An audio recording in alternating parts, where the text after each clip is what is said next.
ఈరోజైతే మీకు ఎంతో టేస్టీగా, క్రిస్పీగా ఉండే కాకరకాయ ఫ్రై చేసి చూపిస్తానండి. ఏంటి క్రిస్పీగానా?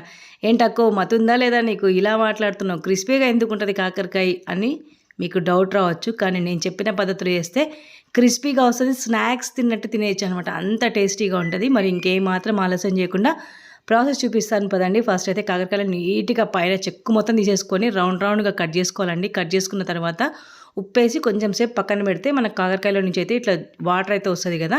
అంత లోపల మనం ఏం చేద్దామంటే స్టవ్ వెలిగించుకొని బాండి పెట్టుకొని ఆయిల్ పోసుకోవాలండి. ఆయిల్ పోసుకున్న తర్వాత మనం కాకరకాయలను బాగా గట్టిగా పిండి ఆయిల్‌లో వేసేసేయాలి. తర్వాత మంచిగా గోల్డెన్ బ్రౌన్ కలర్ వచ్చే వరకు కాకరకాయని అయితే ఫ్రై చేసేసేయాలి. ఆల్రెడీ ఉప్పేసినాం కాబట్టి మళ్ళీ ఉప్పేసే అవసరం లేదండి. తర్వాత ఒక గుప్పెడు కరివేపాకులు వేసేసి మనము వాటిని కొద్దిసేపు వదిలేసిన తర్వాత మిక్సీ జార్ తీసుకొని వెల్లుల్లి కారం రెడీ చేసుకుందామండి. వెల్లుల్లిపాయలు, తర్వాత కొంచెం ఉప్పు, తర్వాత మనం టేస్ట్ తగినంత కారం వేసుకొని మిక్సీ జార్లో వేసి మిక్సీలోంచి తీసి మళ్ళీ మనం ఈ కాకరకాయలు అయితే వేసేసేయాలన్నమాట. ఒక 2 నిమిషాలు ఉంచి తర్వాత దించేస్తే ఫ్రెండ్స్ ఎంత టేస్టీగా ఉండే కాకరకాయ ఫ్రై అయితే రెడీ అవుతుంది. మీరు ఒకసారి ట్రై చేసి చూడండి. ఉట్టినే తినేస్తారు. నా వీడియో మీకు నచ్చితే లైక్ చేయండి, షేర్ చేయండి, సబ్స్క్రైబ్. Bye friends.